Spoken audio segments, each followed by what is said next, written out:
So we're gonna look at chapter 1, and then we'll go to chapter 3, and then we'll come back to chapter 2.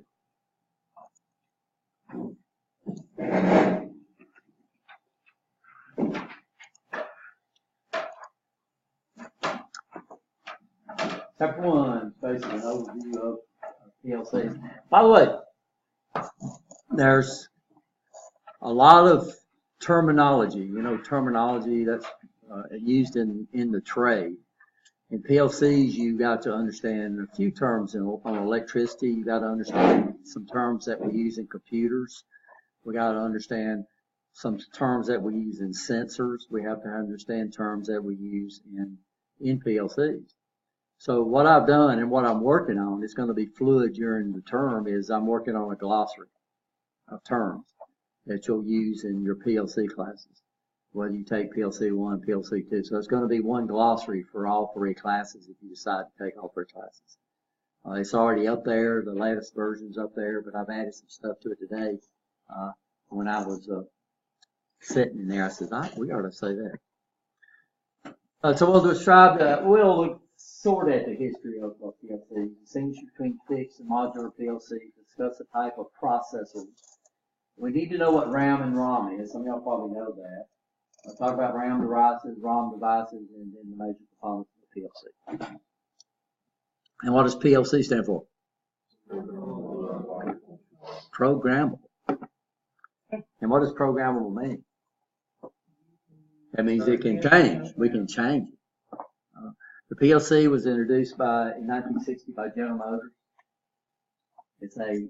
Basically a PLC is a computer, but it's specifically designed to run machines, or control machines should probably be, and it programs in languages that people that's been dealing with the control of machines for years.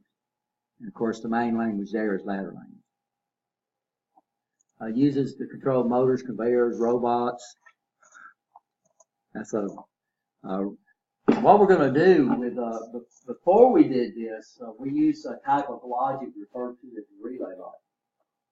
But we can do logic, by the way. Anybody know what logic is? It's yes or no, true or false. Sorta. Logic is we could do things. We can say, okay, if this is true, and this is true, and this is true, and this is true, then the output would be true. We call that AND logic. Then we have what we call OR logic, which says if this is true, or this is true, or this is true, or this is true, and I can keep going on, then the output would be true. So that's logic, and we have 5 basic logic functions. We have what we call ANDs, ORs, NANDs, NORs, and NOTs. And that's logic. PLC can do logic, so we call it programmable logic controller because we can hook contacts in series, and that's an AND. That's AND. We can hook contacts in parallel. That's OR. We can use normally closed contacts in parallel. That's a NAND. We can use normally closed contacts in series. That's a NOR.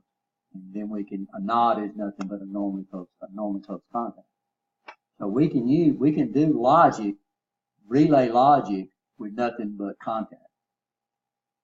And what you'll find out in advanced PLCs, if you take that class, is we also have AND command. We have AND instructions that we can AND big numbers. Instead of one contact at a time, we can really do some stuff. So that's basically how, and so mostly that's what they refer to. They called it ladder logic, ladder diagrams, ladder logic. So what we're doing now is all this logic we're going to be doing, or probably 90% of it, we're going to be doing with a PLC. Well, we're going to program it in ladder diagrams, what we call ladder logic. Everybody okay? And what changes? So the PLC consists of a computer consists of 4 magnetic elements. Well, power supply. Power supply is understood. But what we have is we have PLC's got something they call a CPU, and it's a misnomer. It's not. If you looked up central processing unit in a dictionary, it's not going to say a PLC.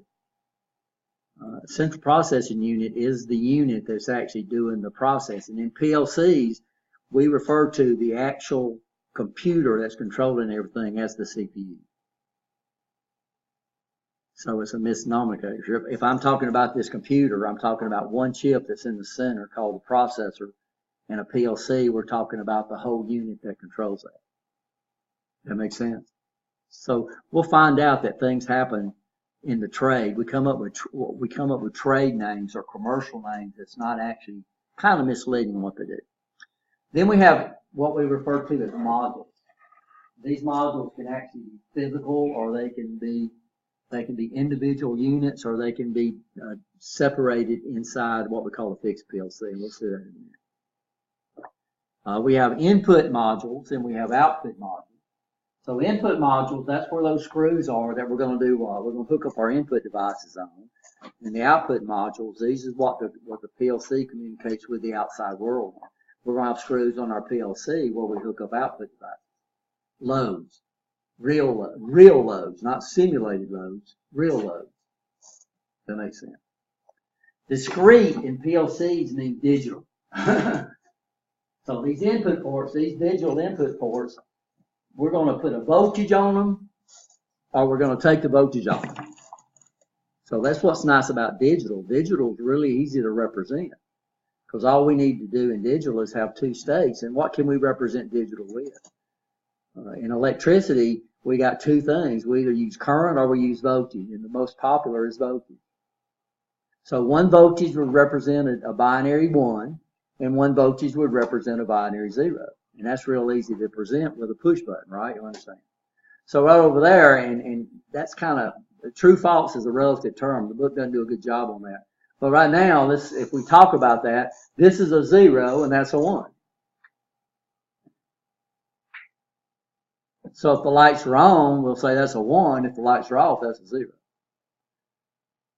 I could use glasses of water. I could come up here and put 5 glasses of water up here. Some of them's empty, some of them's full. I say, okay, all the full glasses are 1s, all the empty glasses are 0. Now notice I could say just backwards, right?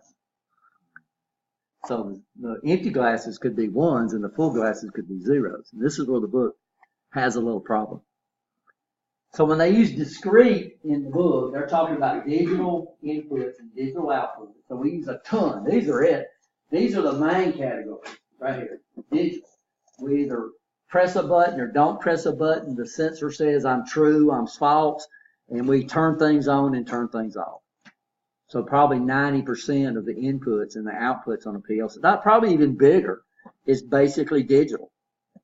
But we got to understand that it becomes very, very important also to be able to handle analog. So this PLC right here, the 1200. What do I do about 1200? Oh, sorry. That's okay. This is 1100. Oh, that's not it. Yeah. This has 2 analog ports on it, right?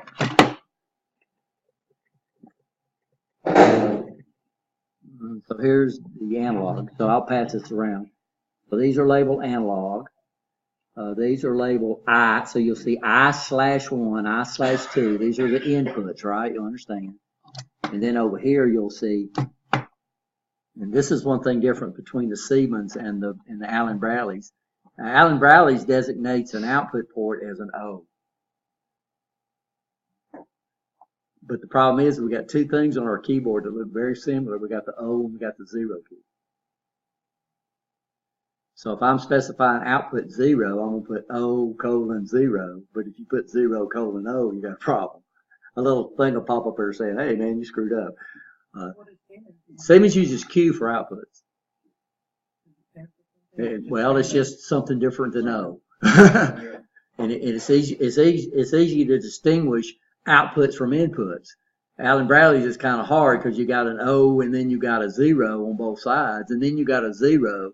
So you're saying, okay, I want output module 0. I want to use a bit 0, and I want to make it a 0. Then you'd have 3 things out there that all look the same.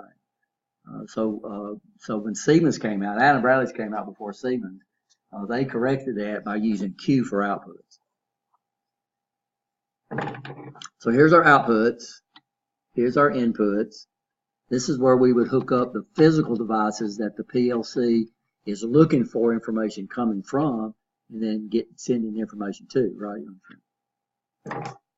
And these are discrete outputs. It's got two analog out. It's got two analog inputs on it. They're right here. They're labeled analog, and it's got a common between them.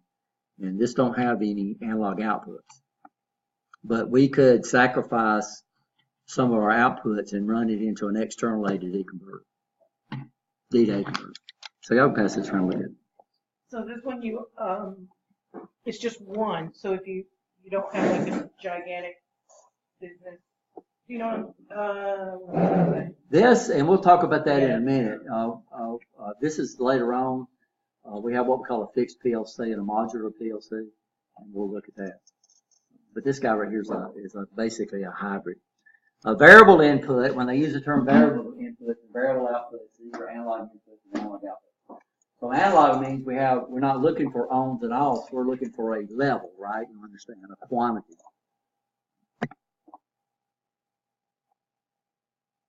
Two types of PLCs, and that's what we're talking about, fixed PLCs, and then we have modular PLCs. I think they have a picture of this in the book. Hopefully they do. Like I said, I don't have a book. I have a modular on page 15. Has like 3 or 4 racks. And then they have a fixed picture of a fixed PLC probably in there too. Do they have that? So a fixed PLC, a modular is going to have what we call a rack. So what we'll have is we'll have a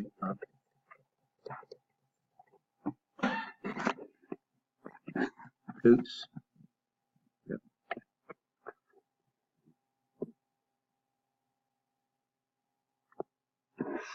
Erase all of it. Where's that at? Erase all of it. So what we do on a modular PLC is we'll have one unit. It's going to be what they call the CPU, but it's the computer.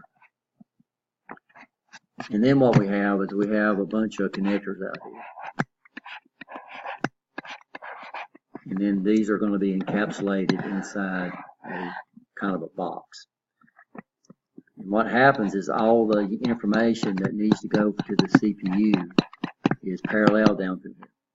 And then what you do is you buy a module. You come up and you buy an input module. And you'd either say, okay, I want an analog input module, or I want a digital input, or discrete input module. And you buy that.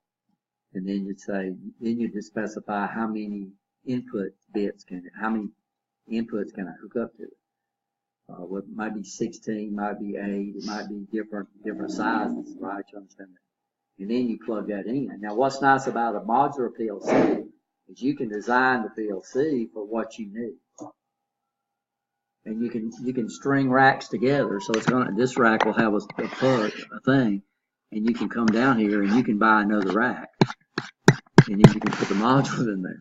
So literally, as long as you're within the addressing range of the CPU, you could have a lot of different racks. I mean, a lot of different modules on a lot of different, on each string racks. Does that make sense? Everybody okay? So we'll go down and we'll look at the 504s. The trainers are kind of heavy to bring down here. Of course, I could stick it in my wheelchair and roll one down here. You mentioned the key earlier. The one with the key is not the CPU. Yeah, if it's keyed, it's going to be right here. Now, we got what we call SLC, and I can't remember what the SLC, most people call it SLIC. And then we have 504s. And that one, the SLIC 504 identifies the actual CPU. So you'll have a 500 series, and you'll have a 504, 502. And when they do that, they identify the PLC. Now, there's 3 positions on this. I think one of them is run, one of them is program, and one of them is remote. If you got it in the remote, then you can actually switch it between run and stop with the RS Logic software. So you don't have to go up there and put that key all the time. You don't, but some people prefer that. So they like that key, so they can switch it to run, and then they can pull that key out and take it out, and it's not in there. And now somebody's controlling the key. If you put it on remote, anybody that's got the program can switch that PLC between remote and program and all that other kind of stuff. All you got to do is have the application hook it up to the PLC. A lot of your fixed PLCs do not have switches on them. They're switched between the modes of operation through your programming software. Everybody okay? Have I lost anybody? A fixed PLC is going to be basically what you're looking at there. That would, the way it stands, that's a fixed PLC. So when you buy a fixed PLC, it's going to come with so many inputs. It's going to come with so many outputs. And it's going to come, it might have analog and it might not have digital. And that's what you buy. You come up and you say, well, I need one that's got this and this and this. And so we had fixed PLCs for a while, but what they understood right off the bat is that I can sell you a fixed PLC for a lot less price, but what if you need to expand it? Are you going to scrap that thing and go to a modular PLC? No.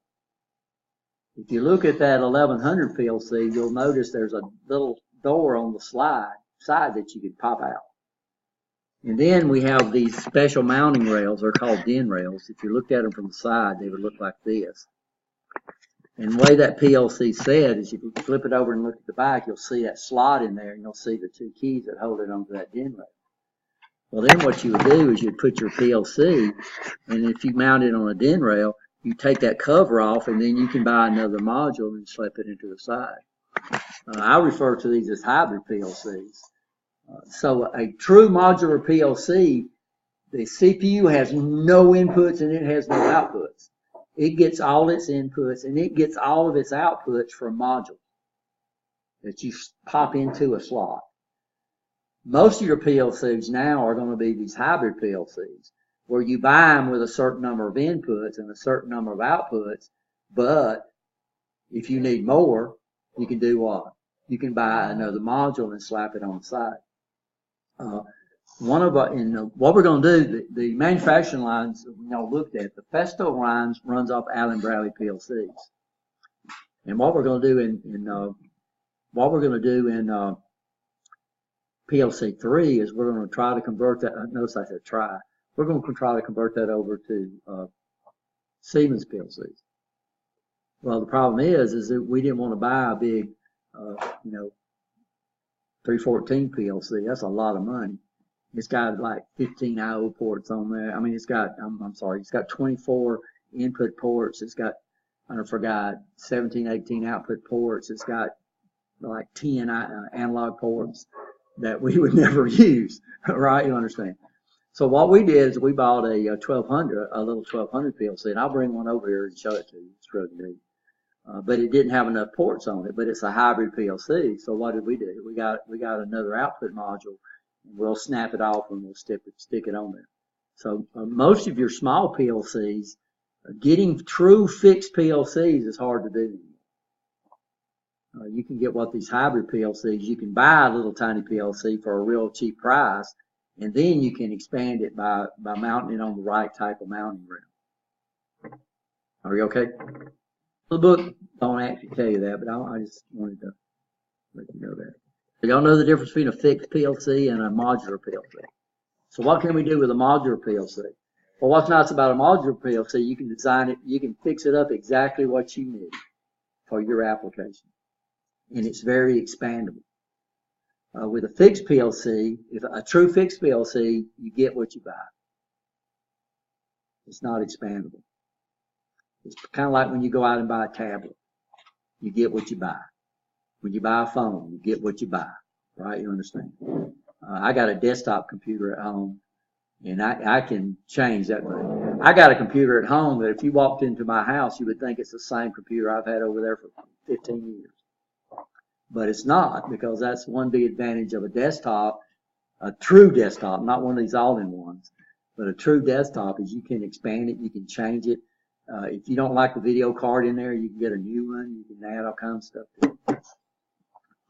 So this is what we have now, and so we don't have really any true fixed PLCs that I know of. There might be some out there.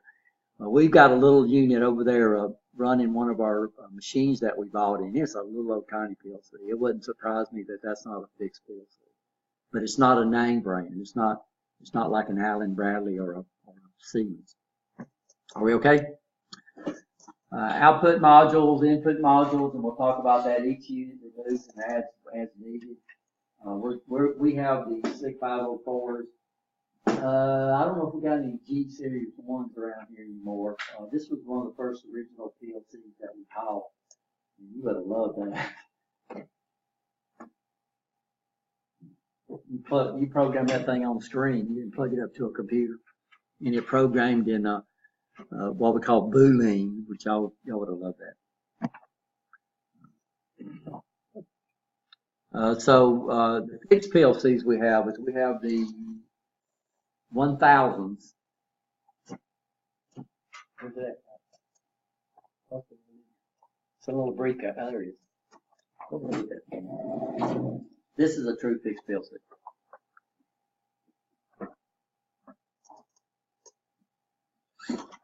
And if you wanted to see the inputs and the outputs, you would have to snap the little doors up on. So this is one of our trainers that you'll be using. Either the Micrologics. These are the Micrologics line of Allen Bradley PLCs, and this is the 1000 series.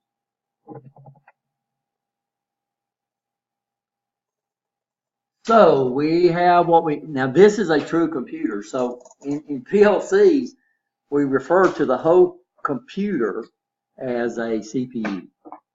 In computers, the CPU is the actual microprocessor that's running the program. So what I've got over here is I brought in a motherboard out of one of our desktop computers. This is no good anymore, so I'll pass it. Normally, we don't handle this thing with our hands because these things are simple. You can mess them up with just charging with static electricity. So this right here is the microprocessor.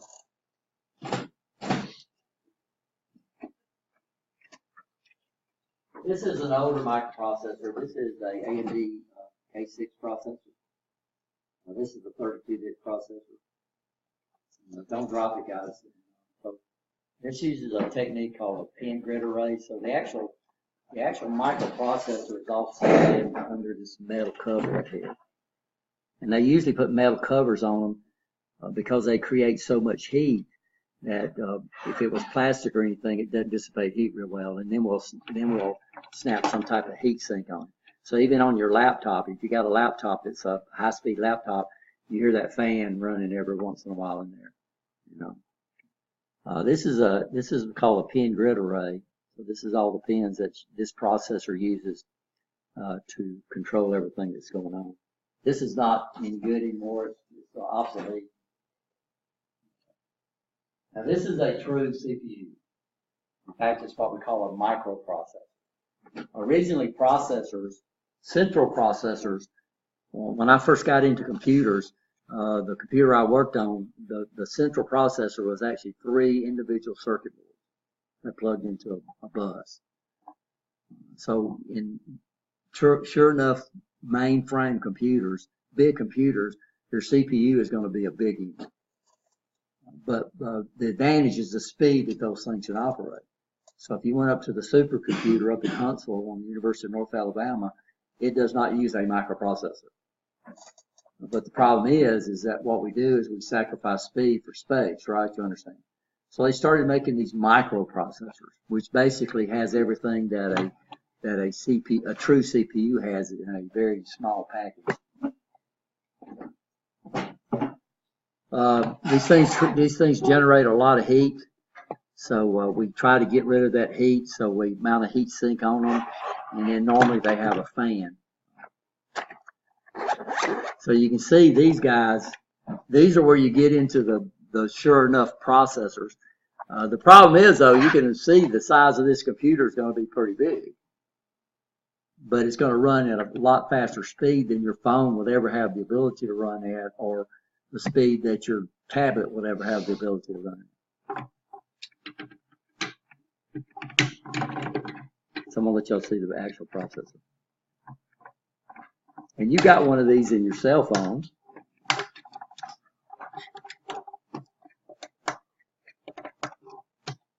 So I'm going to do in the heat sink.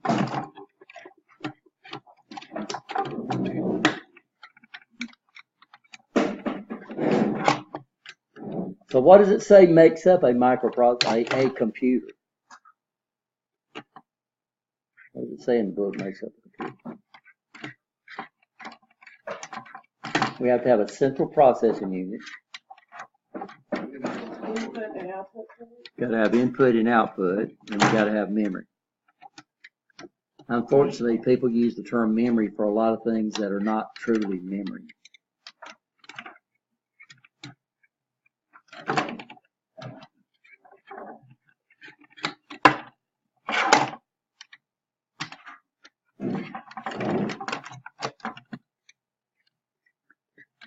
I'm trying, guys.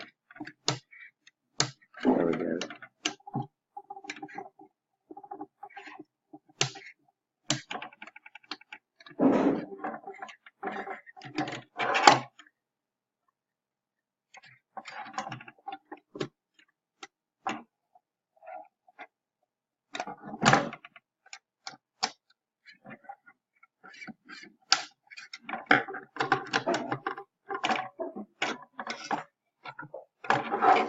Who's got it? Who's got it?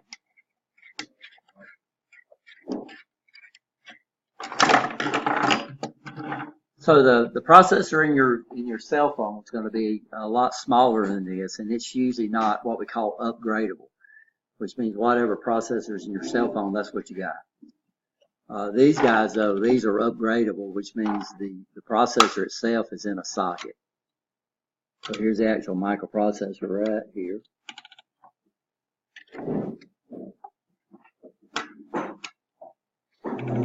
So here's the processor. And they've done away with the pins on your new microprocessors. I forgot what they call this. But what's nice about a desktop is if this guy right here becomes obsolete, what can I do? I can go out and buy another one. As long as it uses this format right here, we can change it. So in your cell phone, your processor's not replaceable. So when you go out and buy an iPhone 6 or what they got, the iPhone X or whatever it is, it's going to have a different processor in it than mine. I've got a 5S. I don't ever buy new phones. Always get old ones.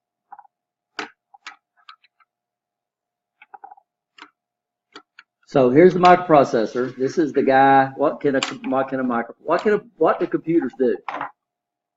They do one thing. Or what does a microprocessor? What does a processor do? It does, it runs programs. They do one thing in life. They run programs. That's all they do.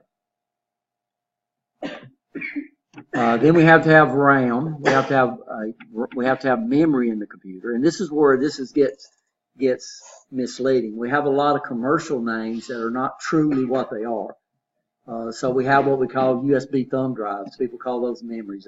That is not the memory of the computer, but they still call it memory. But it's not memory. We talk about gigs. That irks me every time I hear that. It's actually gigabytes, but most people don't understand bytes, so they came up with gigs. That would be like saying I've got $100, trying to make 100 plural, right? Understand that? This is the random access memory inside the computer. You see it's got expandable. We could actually add more. The ROMs are on here somewhere. We'd have to figure out. It's probably either this guy over here or this guy right here. And then these are just, we call these chipsets. These are just chips in there that makes everything switch and everything we're supposed to do. So somewhere inside my PLC, we've got all this stuff. So this is what we got. What do we have? We got memory. What does the memory do? Well, the memory holds programs while the processors execute. That's what the memory does. Holds the information while it's being processed.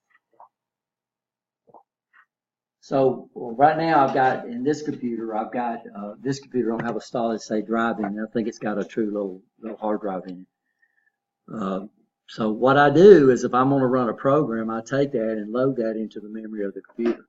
So we don't run programs off mass storage. You don't run a program off your USB drive. You don't run it off there. You load it off there. So what you do before you run the program, you load it into the memory of the computer. So right now I'm running a program called I'm running a program called PowerPoint. Now it's running out of the memory of my computer.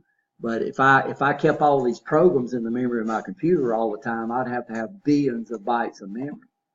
So what we do is we keep this on what we call a mass storage device, a disk drive, some type of disk drive. So I keep it out there until I get ready to use it, right? You understand? And then we load it into the memory. So it's like your memory. So you got memory up here, but then we use books. We use books all the time. What do we use books for? Storage. Yeah, storage. And when we get ready to process it, what do? We read it into our memory, and once we get into our memory, we process that information. So a USB thumb drive is nothing but a book. That's all it is. But it's not part of the memory of the computer, but a lot of people call it memory. So we have to be careful. Support ICs, and that's what the bridges are. The leading manufacturers are Intel and Motorola, but I imagine Siemens makes their own microprocessors. These are for laptop computers, actually computers. Tablets, you would be surprised that these are the two guys now. Intel is still a predominant manufacturer of processors. You can buy iPhones. So I guarantee you, all the integrated circuits inside an iPhone is made by Intel. Android phones are made by all kinds of people. What processors they use on them. Says it's got history. These guys have been around for a pretty good while, since the first processor came out in, I think, 1971. Inside the processor, what we have inside the processor, and this is a pretty good book, picture in your book. So the actual computer consists of these elements. I know it's almost time for lunch, guys.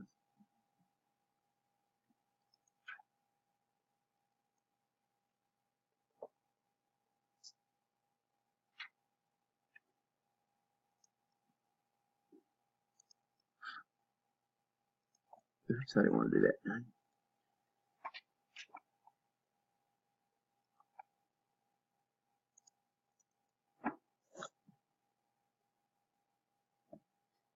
So the processor itself, so this is a basic computer right here. So this is what we have. We have what?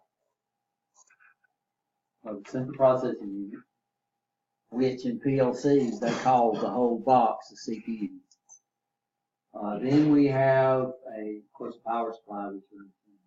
Then we have what? We have, this is not central processing. Let me go on that. So this is it. So this is a computer. We have a central processing unit. We have memory. We have what? Inputs and outputs. And that's what makes up a computer. Here they're including the timing circuits, and they're also including, what is a peripheral? Huh? Yeah, it's anything. A peripheral is anything that communicates with the computer to a port. And then a ton of support ICs. Then we get into what actually consists of a microprocessor. Now notice we have two types of memory in a computer. We have to have those. We have what we call ROM. And we have what we call RAM. Anybody know the difference between those? One is temporary. One of them is what we call non-volatile. Non-volatile means if you take power off this chip, it keeps what it's got in it. I know that ROM is read only. Yeah, but we can't write into it. But RAM can. But RAM we can. RAM is a volatile memory, which means if you take the power off of it, you lose everything. That's RAM. But RAM is a read-write unit. So RAM is kind of like you. So you got You got ROM. So you're born. In computers, we call it an operating system. So an operating system is the programs that make the computer operate. So when you're born with an operating system. What can you do? What can a baby do when they're born? Without being taught anything, what can they do? They can cry, they can breathe, they can get rid of waste, right? So that's their basic operating system.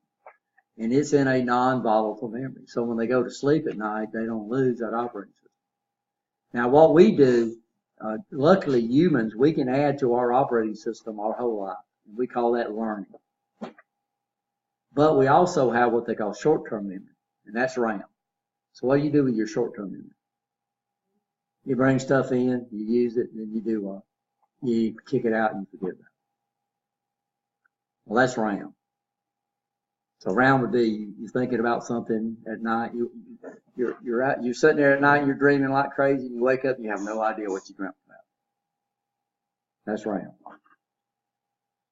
But if I learn somebody's name, somehow I've got that into my non-volatile memory, right? You understand that? In computers, we used to not have that ability. These ROMs used to be made by the company that sold you the computer. And this is where they put that basic operating system at, right there in that ROM. Because you turn these things off all the time. I mean, I turn this computer off all the time. I take the battery out of it. Yet when I turn it on, it comes up. It has a basic operating system. Well, that's going to be in some type of memory that I don't want to be able to change. That would be awful if we could get in there and change your basic operating system, right? If somebody got around and started screwing around with your basic operating system, you'd forget how to breathe. Yeah, so.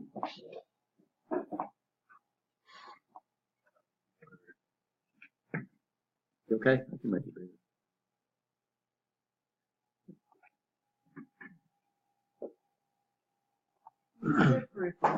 Huh? Peripheral is anything that communicates with what? The computer through a port. So what we have is that we've got all this stuff going on. This is doing billions of things per second. And I'm over here on my keyboard and I'm typing. We see people typing. You're over there texting. I see some that are amazing. Text me your thumb. I'll never be able to do that. So I'm over here texting. I'm going like this. So here my computer is in there. It's running up here in the megahertz or the gigahertz.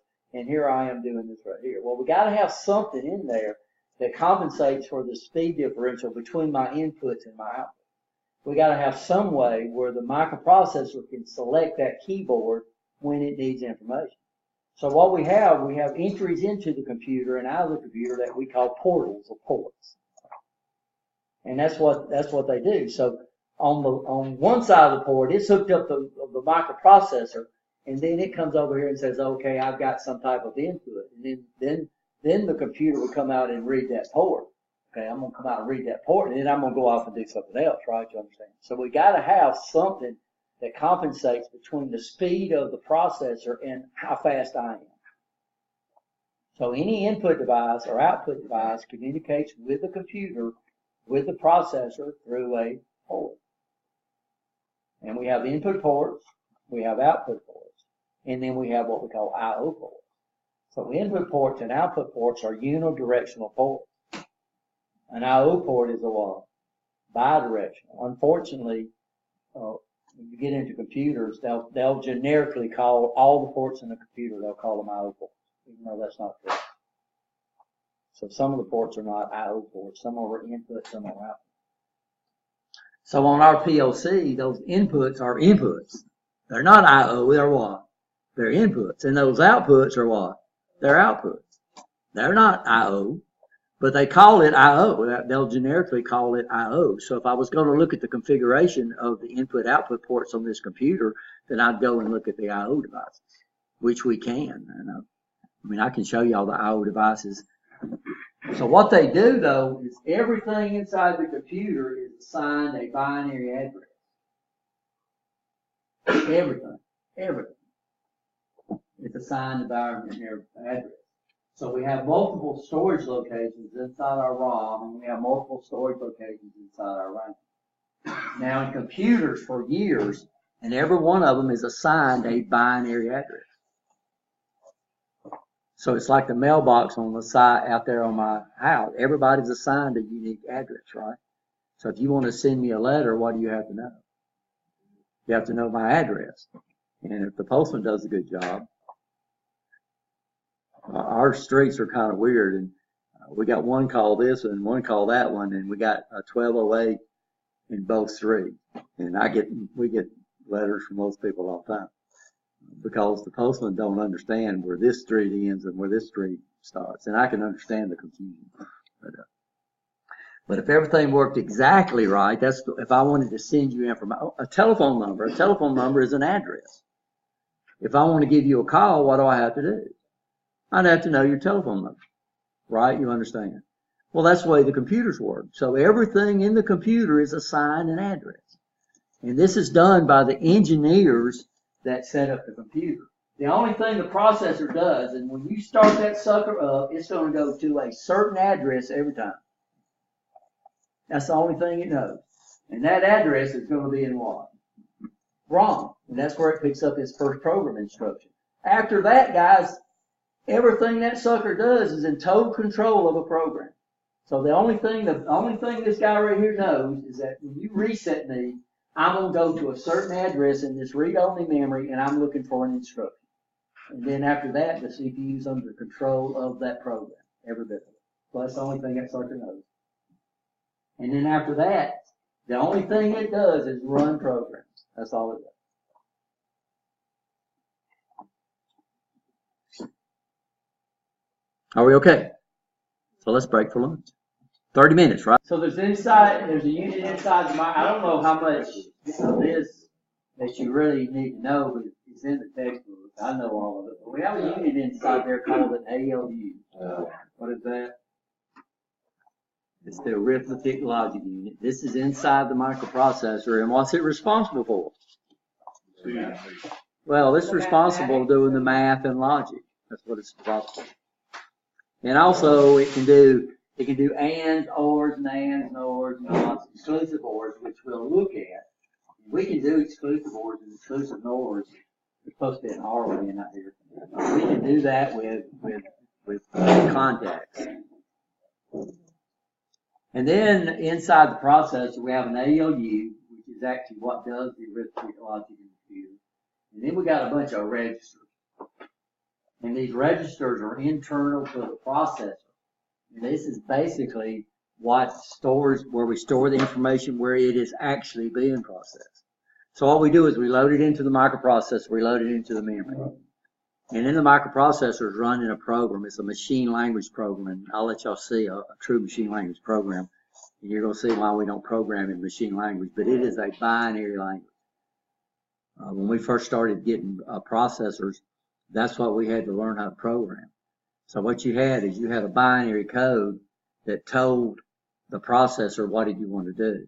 So they leave out a part. So when it comes in, and so what happens, the processor is constantly switching between two phases. It's switching between what they call a fetch phase and an execute phase. Fetch, execute, fetch, execute.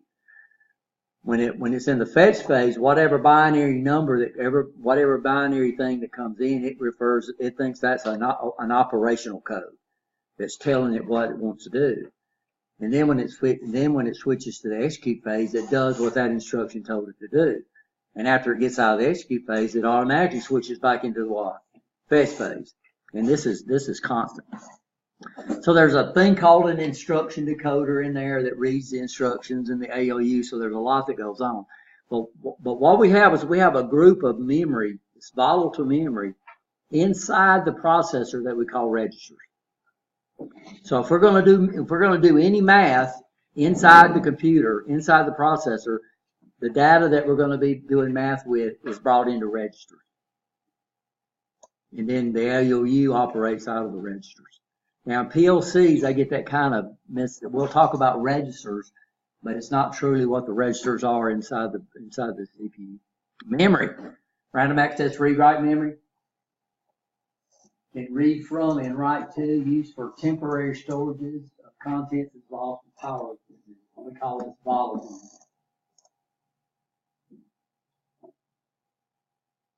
ROM, this is read-only memory used for permanent storage, can only be read from.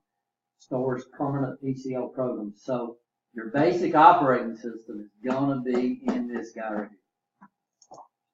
IBM, or these guys, they call it the BIOS. So they call the programs inside that ROM, they call it the BIOS, for basic input-output system.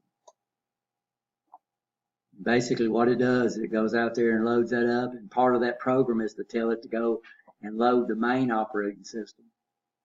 And what's nice about these computers is that main operating system is not in the ROMs, right? You understand?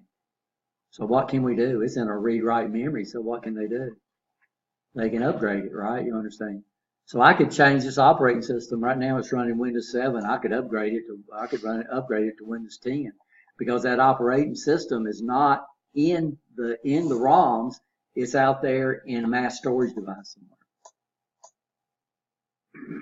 All this makes sense. The operating system of PLCs in a special type. We have two types of RAM. We got static and we got dynamic. Static is extremely fast. The DRAM is not near as fast. So when I look at the memory on this motherboard right here, this is all DRAM. In fact, they call it DDR3. I think it's what version we're up to now.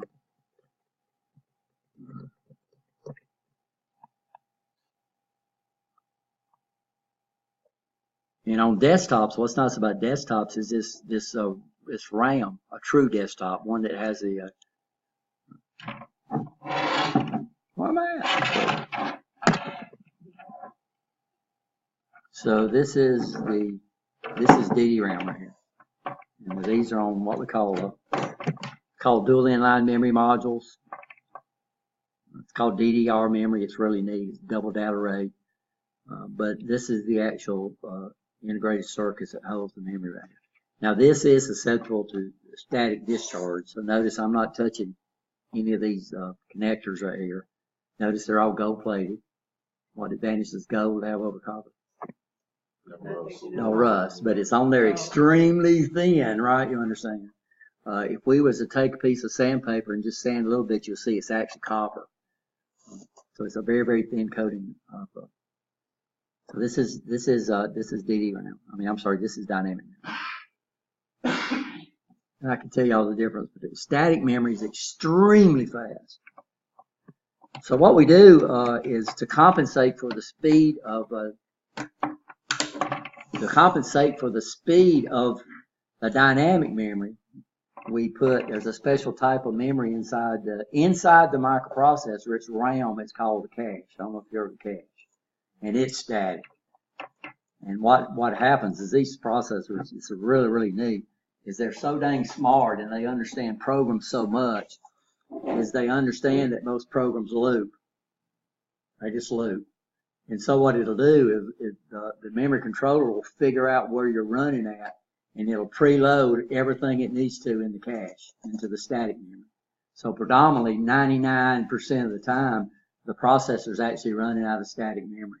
It only goes out to the DRAM if you change the sequence of your program. So if you load in a new program, it'll go out there and do what? It'll run a little slow, and then once it loads the cache, it'll screen. So we still have static memory, but the predominant memory in a computer is dynamic memory. I think this is what they call DDR3, which is double data rate memory, which is really cool. But now, so what happens is everything in here is assigned an address. So I'm gonna pass this around, guys, and don't pull the memory out because it's still good. We could use it in another computer. But when you start looking at the microprocessor, I want you to come down here and look at all these conductors that run from the processor out to everything. And they predominantly go to this guy. This is the watchdog right here. This is the bridge. It's responsible for controlling this motherboard up under this heat sink right here. But what we have, go ahead. Yeah, this is called a bridge. We used to have a north and a south bridge. The north bridge controlled the memory because that's high speed. And then we run it through a south bridge. So the north bridge fed the south bridge, and it was responsible for I/O because everything was running real fast. So the north bridge memory was connected to that. But what they've done is they finally figured out and says, hey, anytime I have to go through something, we're going to lose speed. So now the microprocessor has hundreds of pins, and the memory is actually hooked up directly to the processor now.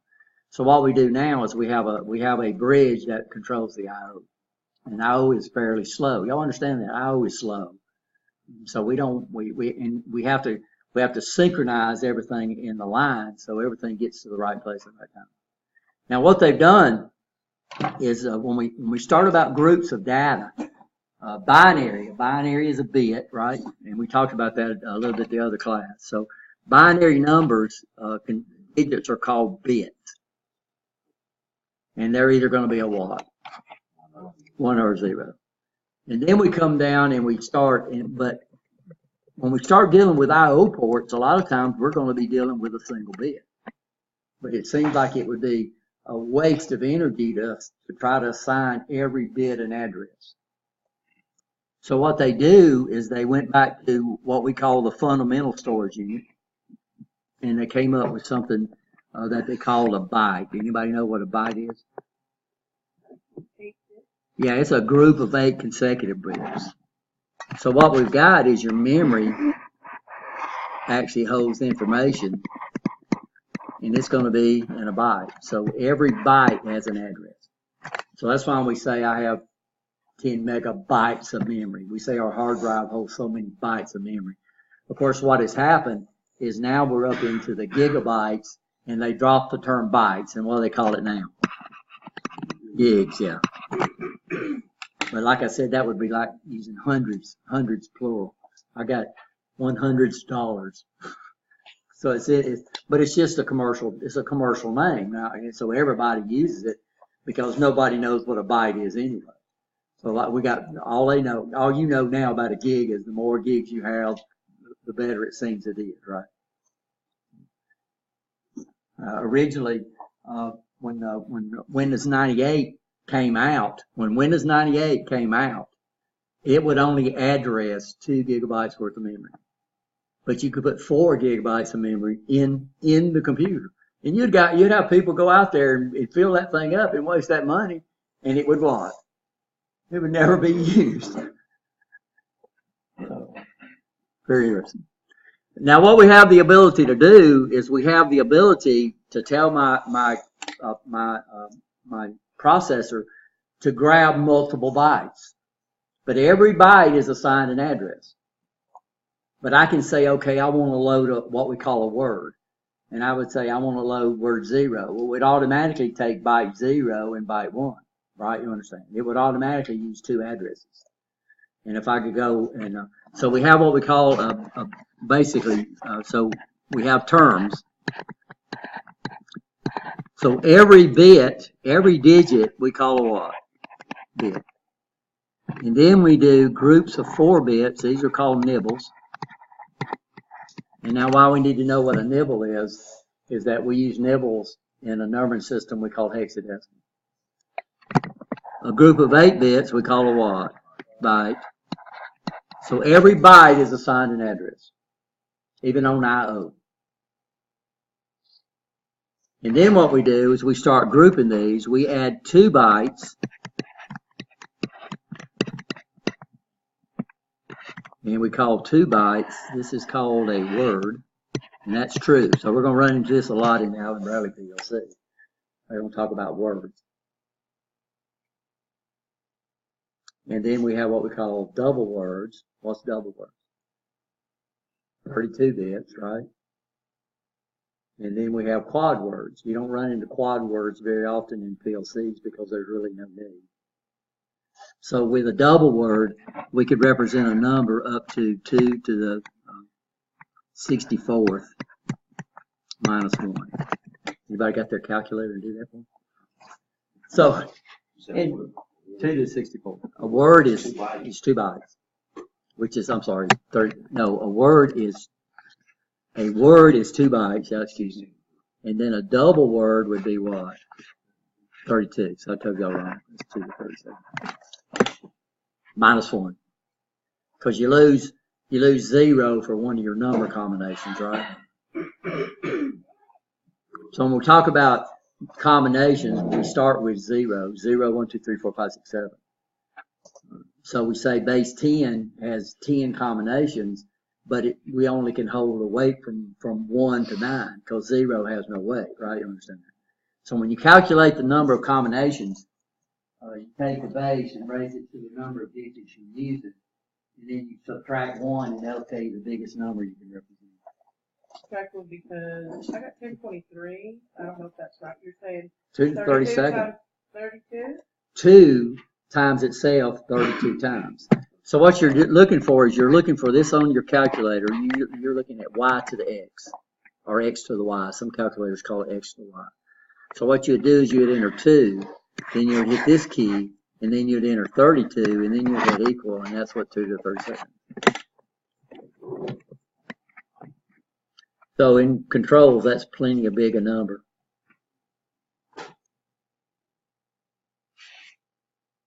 You give up on that, Krista? I did.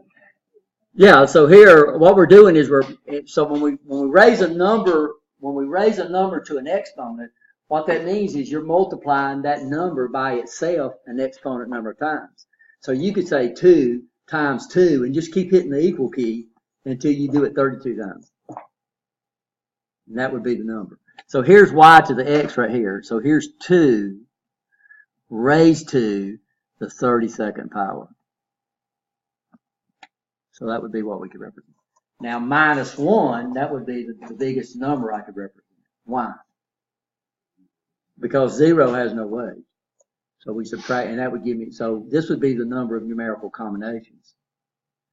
So if I had the ability to select 2 to the 32nd different things, this is what I could select right here. Because 0 is zero is an address. So a quad word would be 2 raised to the 64th, and that would be a quad word. That would be the number that we could represent. So we don't use quad words that much. We use quad words in here, but usually in PLCs we use double words.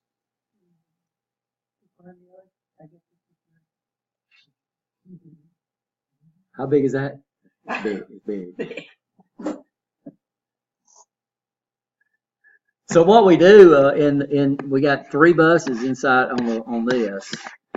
Is we got one bus that carries what we call it's called the address bus. And a bus is a group of conductors where things connect to. And the size of the address bus determines how many addresses, how many things the microprocessor can select. And it's binary, guys.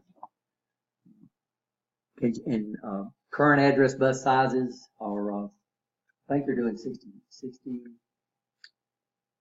It was 32 bits for a long time. It's still around that, but that's still a lot of addresses. So the address bus selects. Then the data bus is where we communicate with. So if you're thinking about mailboxes,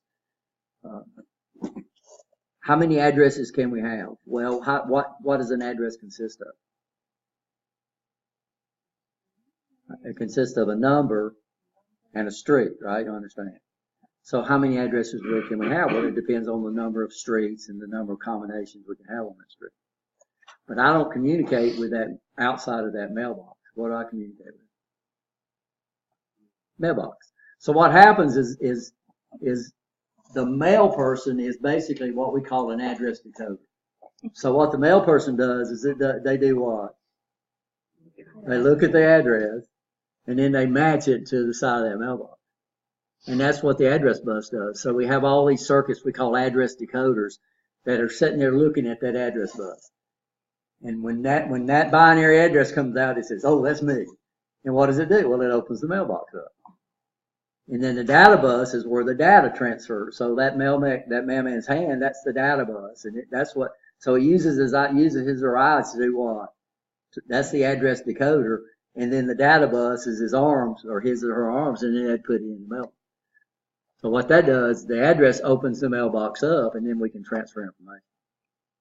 And then we have what we call a control bus that tells these addresses, what do we want to do with them? Do we want to read from them? Do we want to write from them? And it's all neat. So we have 3 buses. We have the address bus, data bus, and control bus. But what you have to realize is that these addresses are binary addresses, and it would be impossible for me to understand the binary addresses inside these computers. Y'all understand that, huh? The control bus controls the communication between the selected device and the microprocessor. So once you open up that mailbox, you can do 2 things. What can the person do? They either can put information into it or they can take information out of it. So we got the little red flag we put on the side. That's the control bus. So what that does is that tells the mailman what you want him to do. I select you, right, with the address, and now what do you want to do? Well, either you're going to put information in it or you're going to take information out. Now, the mail person can do 2 things at the one time. Microprocessors can. They're either going to store information in there or they're going to get information out, but the memory's got to know what the processor's trying to do. So we use a control bus. Now, there's a lot more to the control bus just by specifying direction. It does all kinds of stuff. Interrupts and all kinds of stuff that we'll look at. So interrupts would be interrupts, and interrupts is a technique where I'm sitting out here, and the way we used to go is I would sit up here. Nobody in the class could ask a question, and I'd be up here just talking, and then I'd come up here and I would say, "Michael, do you have a question?" And the only time you could ask me a question would be when I specifically asked for your address. Well, that's not very good, is it? So they came up with a method they called interrupts. So what happens now is if you got a question, what would you probably do if it was a formal classroom? Well, that's part of the control bus. So all these devices so I'm up here, I'm not using my keyboard. So is the computer scanning that keyboard? No. Because I'm not trying to do what? I'm not trying to type, but as soon as I hit a key, the keyboard controller generates an interrupt with a certain code, and then the processor says, "Hey, somebody's out there," and then it runs what we call a special routine for that interrupt. We call it interrupt search. And that's all part of the control bus. But you got to understand, it would be almost impossible for me for the average person to know. So if I was going to do machine language programming for this computer, I would have to know the entire binary instruction set for that microprocessor. I would have to know every memory address inside that machine. I would have to know every I/O address inside that machine. I would have to know what commands I send to those I/O devices to tell them to do what I need to do, right? You understand that? So we got a disk drive in there. Well, the microprocessor, the disk drive has a disk drive controller. So what I do is I send it commands, the program sends it commands to tell the disk controller what I want to do. Well, I would have to know all those commands for every device in my machine. So we don't do machine level programming. And instead of actually using addresses, a computer can process information. So what we do is we use what we call logical addresses. It's just like when you get on the internet. How do you address things every computer, every node on the internet has an address. It's a binary address. How many of y'all know the binary address of Intel's website? Well, how do you access that? You access it with a logical address, right? You understand. So you come in and you type in what we call a web address. And we used to have these things called phone books. What did we use phone books for? Yeah, we'd know the person's name, right? We'd look up that, and it would match it to a what? The numerical number. But I didn't have to know the number. All I had to do was know their name. So that's what you're doing on the internet. You don't have to know the binary address of this computer right here, the logical binary address of this computer right here. All you got to do is know a name, and then you type in a .com, or you type in a .edu, or you type in a .this. Well, we have all these things out there called DNS servers, and they're nothing but phone books. That's all they are. So when you type in a .com, you're specifying a DNS server. It goes out there and takes your logical address and converts it over to what? The binary address, which actually goes out the internet. And so that's what we're doing. So when I address the ports on my PLC, I'm not going to have to know the binary address. I'm going to have to know the what? Logical address. So that's what's so neat about these high-level languages. they get away from using the binary addresses and they translate that thing automatically, right? So if I say out 1, I'm going to say out 1, but I don't know that out 1 is that binary address 101111026. Y'all understand what I'm saying? So that's what we deal with high-level languages. So this is all complicated, and this is all really neat, and it's really something neat to understand. But really, we'll understand registers. We'll talk about CPUs. But when the PLC talks about the CPU, they talk about this. So they say we're running a 319 CLP CPU. They're talking about the whole thing right here that runs. That's the actual computer that's running your system. So they're not identifying what this is. They're identifying what this whole thing is. That makes sense?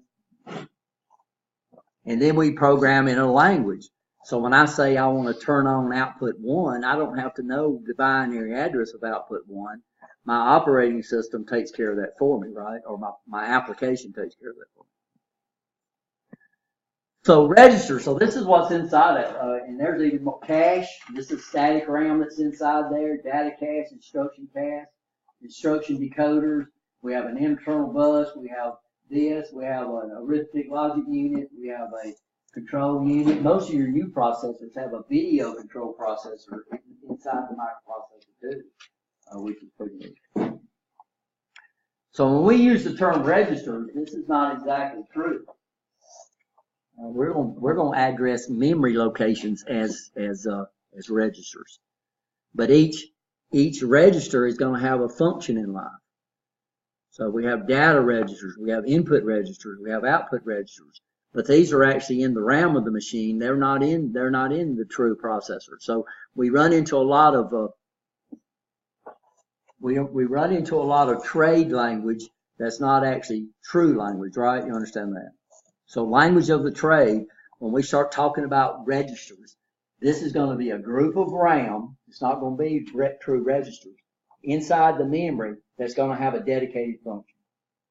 So we have what we call bit registers, we have status registers, we have counter registers, we have timer registers that we store information in to program these things. But Allen Bradley calls them what? They call them registers. But these are just dedicated storage locations inside the RAM machine. Now, originally, and this is something that we got to understand. Originally, ROM, the programs in the ROM was put in there by the manufacturer of the ROM. So that means you couldn't update the ROM. How did you update the ROM? Get a new chip. You'd unplug the other one. The ROM used to come in a socket. They don't do that anymore. Now it's actually soldered onto the board. You'd have to get it from the manufacturer. If they had any problems inside that, they would have to give you a new ROM chip. So then they came out with a type of memory called PROM, which the book might talk about. PROM stands for Programmable Read-Only Memory. Now, PROMs are really neat in that you could program them, but there's one-shot deals. So it means and they called it burning. They call it burning PROMs, and that's a technique they call it, even though we don't burn much anymore. Because what you were literally doing is you were blowing fusible links inside the chip. And if you blew a link, it would store 1. If you don't blow it, it would store 0. So we called it burning PROMs, but they were one-shot deals, which meant what? If you made a mistake, you could reprogram it, but you throw that away. So then they came out with a technique called PROM. So these are actually EPROMs. Electrically programmable read-only memory. Erasable programmable read-only. Now, when this passes around, you're actually looking down at the integrated circuit chip. And what you could do with the PROMs, which are still popular, by the way, is you could expose that thing to high-intensity ultraviolet light and it would erase it. And then you could put it in an EPROM programmer and you could put whatever one you wanted, anything you wanted. So what was nice about these is you could do what? You could reuse it. And we got a PROM programmer here somewhere. It'll program PROMs or it'll program EPROMs. It's probably down to 200. I used to work for a scale company, working on their digital scale equipment. And they had a printer that you could buy, an old dot metric printer. But what features you got in the printer electronics were exactly the same. What features you got with the printer was stored in the operating system of prompts. So we could take one of the really nice printers and do what? Stick it in an EEPROM, read it, and then do what? We can burn our own. I'm joking because the guy, we didn't do it, but I did it one time. And then I got a call from somebody I didn't know, and he says, I heard you program proms, or EEPROMs. I said, man, if this ever gets out, I'm going to be screwed. I didn't do it because it was complicated. Then they came out with something we call EEPROMs. What do you think that stands for? Y'all played around with these a lot. Electrically erasable, programmable read-only memory. So with special circuitry, what we could do now is we could literally erase the ROMs inside a computer, and we could store new information. And a lot of people call these flash ROMs. So now I can get a brand new operating system in my cell phone, even though they're in ROM, right? You understand that? What can they do now? They can flash those things. Now it's got to have in USB thumb drives. What do you think those are? They're electrically erasable, programmable, read-only memory, which means you can do what? And they are non-volatile. What does non-volatile mean? You can unplug those things. So non-volatile means if you turn the power off to them, they keep their content. It's not RAM, it's still ROM. But this is what we use now. So we can they call it flashing. You'll see that term. You need to flash your ROMs. Indeed. So just about all your devices now do not run ROMs. They do not run PROMs. They run double EEPROMs. And what that does is it gives us the ability to upgrade our basic operating system when needed, as long as they support your iPhone, right? Luckily, I got a 5S and it still supports it, so I'm still getting up there. So that's all the different types of ROM, but what you have to understand, ROMs are non-volatile, which means what? We primarily read stuff to them. We don't, except for USB thumb drives or USB drives. We predominantly don't flash them that often because they have a number of times you can flash it. Anybody got a USB drive they've been using and all of a sudden it just stops working? Well, that's what's happened. You've exceeded, you've gone past the capacity you can actually erase and reprogram. So they do have a mean time between failures. Yeah, it's just yeah. Once you read, you can't say once you reach the max. It's like what they call the mean time between failures, or it's like the tach gauge on a car. So, we used to put a red line on the tach gauge on a car. So if you went past the red line, did it mean your engine was going to blow up? But it could. It was no longer guaranteed not to blow up roll speed. So these things might last, it all depends, they might last well past their mean time, or they might fail soon. They'll eventually fail. It's like a car battery. A car battery is eventually going to blow up. It's going to fail. That's what's scary about buying all the electric cars. Eventually those batteries are going to fail. I know. My sister, luckily, they had a warranty on it. But I forgot what you got. Ford Fusion or something like that. It's a hybrid car, which means it don't use the batteries all the time. So solid state. So now we go out and we buy this. It says it has a solid state drive in it. Well, it's EEPROMs. That's all it is. USB thumb drives are EEPROMs, but these are, and so if you hear the term flash ROMs, that's what those are.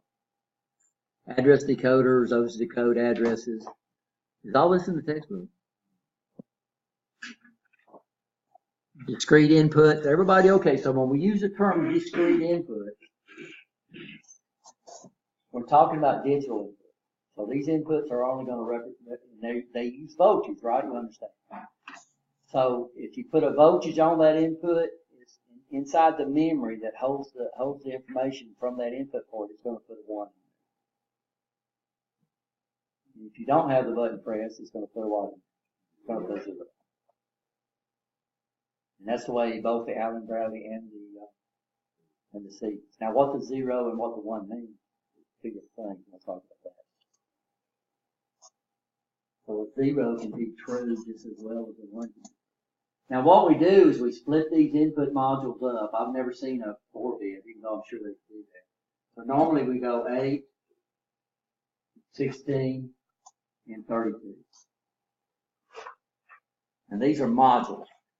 But if you look at the 1100, Allen Bradley addresses theirs in groups of 16. So their modules are in groups of 16.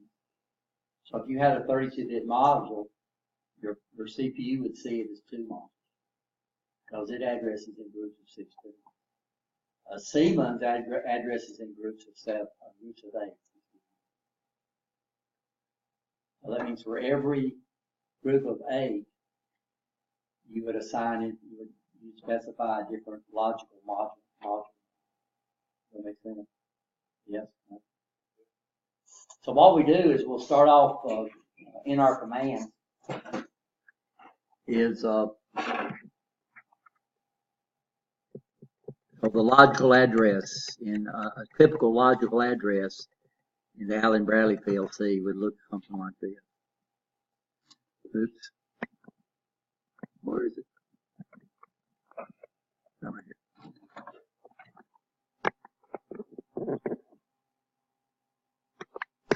So I would say, let's say it's output. So I'd start off with an O. And that tells, this would be the logical that tells my PLC I'm going to address one of my output ports.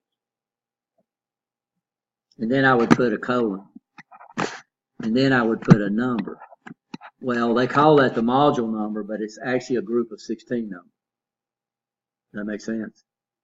So the logical addresses for the Allen Bradley run in groups of 16. And then I would come up here, and then I might put a slot, a slash, and then I might put a 2. But what happens, Allen Bradley uses groups of 16s. I don't know if that's going to be 16. This would be 0, this would be 1, this would be 2. So this would be module 2, and this would say what? Bit 2. And then what I would do is I would store a 1 into that, and then the PLC would turn that port off, turn that bit off. If it saw a 0 in that bit, it would do what? I'm sorry. If it saw a 1 in there, it would do what? Turn it on. If it saw a 0 there, it would do what? Turn it off. Now, if I was to do the same thing and say input 0 or out 0 to dot 2, then what it's going to do is it's going to output a 16-bit number into all these bits. So a dot tells it the logical address is for a whole word. A slash tells it it's for a what? A single bit. Does that make sense? It'd be a word. A word 16 bits. So Allen Bradley it's either going to be a bit or it's going to be a word. The Siemens PLCs, we can specify a bit, we can specify a word, or we can specify a double word. Slash is a bit and a dot. That's right. But see, this would identify the memory locations that are used for output devices. Now, what address that is, I don't care, because this is not a physical address. This is a what? A logical address. Doesn't that represent the rack?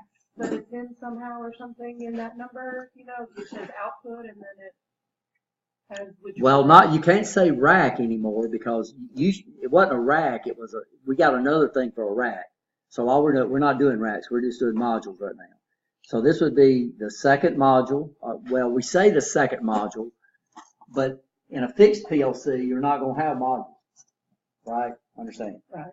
But they still go the same thing. So every group of 16 has its own address.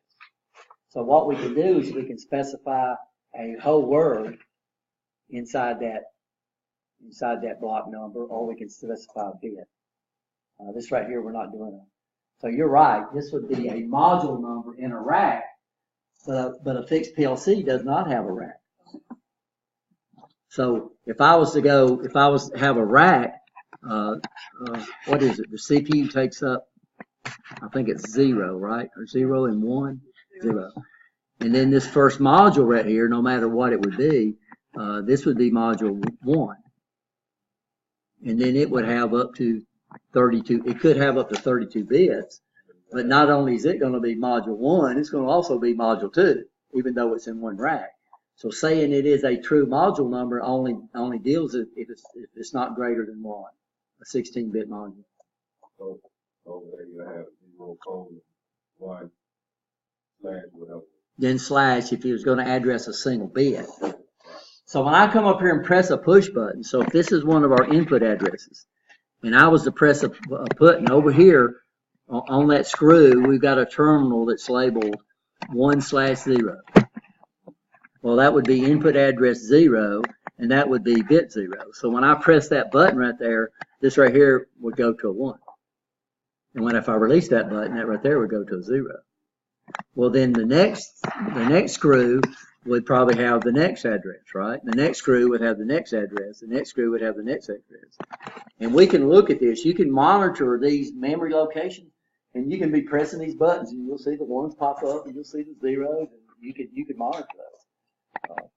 So we have the ability to monitor these all what they call registers. But what we have is we have a group of memory locations that's assigned a certain function in that PLC, and they call that a register. So in the RS Logic 500, we can address up to 256, 0 through 255 different locations inside what they call a register. And each one of those could support 16 inputs or 16 outputs. And you can get PLCs that do better than that. Now, it doesn't mean the PLC that you have has the ability to do that, because your limits is going to be set by the PLC. This is the application that we use to program these things. So all these things they call registers, we can have up to 255 each one of these registers. So we have timer registers. We can have 256 timers inside. We could if your PLC has the memory capability. But that's what the RS Logics will address. They'll address using logical address. You said the dot represents the whole word. Yeah. So a dot would tell it the whole word. So let's say I'm trying to input a number. Let's say I want to load so many things inside a unit, and I've got these thumb wheel switches out there. Well, every thumb wheel switch takes up 4 inputs. Well, instead of me trying to figure out what's going on and read this bit and this bit and this bit and this bit, well, I can just go in and load it. I can load it one whack. I can load in all 4 of those thumb wheel switches. Instead of addressing it as a bit, I can address it as a word. Or I want to update a display. Instead of me trying to turn on each little segment inside a display, we can output a whole word, right? And just turn on numbers at the same time. So basically, we deal with a code that we can display things, and they're usually set up in groups of 4. So with a word, we could actually control 4 groups of 4, right? So that means I could read 4 thumb wheel switches. So I'm trying to set the speed of a motor, Instead of me trying to deal with binary, I could go over and just flip a number and say, I want to go 200 RPM. But every time in the program, we would read that whole word, right? You'd understand, and we'd figure out how to work that. So this is the way we address in the Allen Bradley PLC. The Siemens PLC is a little bit.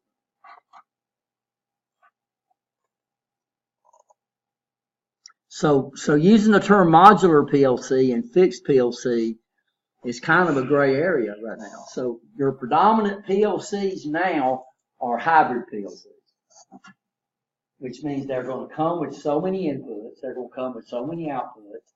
Some of them might have analog on it, but they're going to have a door that you can pop open and do what? Add modules. So very few of them now have racks that I've seen. Just about every one of the new ones is that way. So you can use them as fixed PLCs or you can use them as modules. All the Siemens over there, they are using their PLCs as fixed PLCs. That PLC's got everything it needs on it. And it's a high dollar machine. The Allen Bradleys that we have running the Festo lines, those are hybrid PLCs. So if you got over there and look, you see it has the PLC and then it's got another module stuck on the side to add more output. Are there companies in this area that use Siemens yet? Or are they not? Oh yeah. Siemens is becoming one in our area. Allen Bradley PLC is still the predominant PLC in the United States. In our area, though, these German companies are bringing in Siemens PLC. And if you're doing anything that directly supports, so we have automation companies that basically are setting up automated equipment for these German companies. Well, those German companies are not wanting Allen Bradley PLCs; they're wanting more Siemens PLCs. So I think of the places we toured, Flexingate is still using. You went on that tour, right? They're still using Allen Bradley. I don't know if you remember me asking that question. But Bros, Bros is using Siemens. I think Gas Company's using Siemens because they're developing stuff for direct use for that company. You know, so if they put an Allen Bradley PLC out there, then the people that work for Mercedes or these companies, they would have a hard time with those PLCs. So yeah, so in our area, Allen Bradley is still probably the predominant, but Siemens is really coming back. Did you say it was Siemens only that you could access to the internet? No, that 1100, you see it's got a regular Ethernet.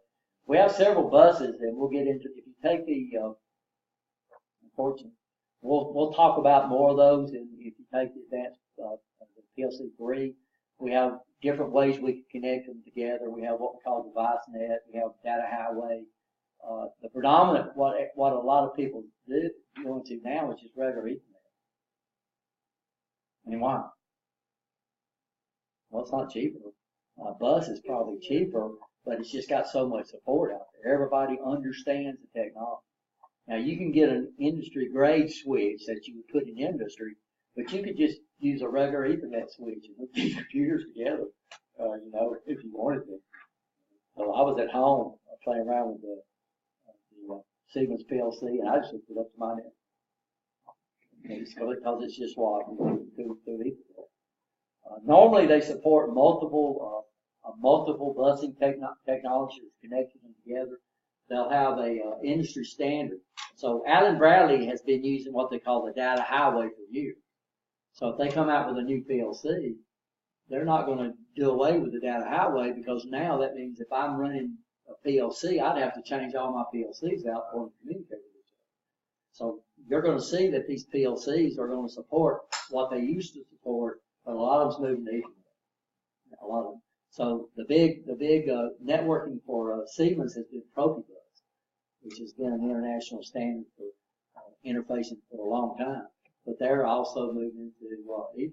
So you'll see a lot of these PLCs will have both connectors on them. So you can use either one. And this allows the PLCs to communicate with each other, right? And it also allows them to. So if you went over to when y'all went over, I don't know if y'all noticed, but on the Amatro line, you saw this purple cable jumping down the front. That's Profibus. So that's a Siemens didn't develop Profibus, but it was an open standard, so they chose that. DeviceNet was a interface that was originally developed by Alan Bradley, which turned into Rockwell owns Alan Bradley. And now they turned that over to an open technology, I forgot what they call it, DeviceNet something council.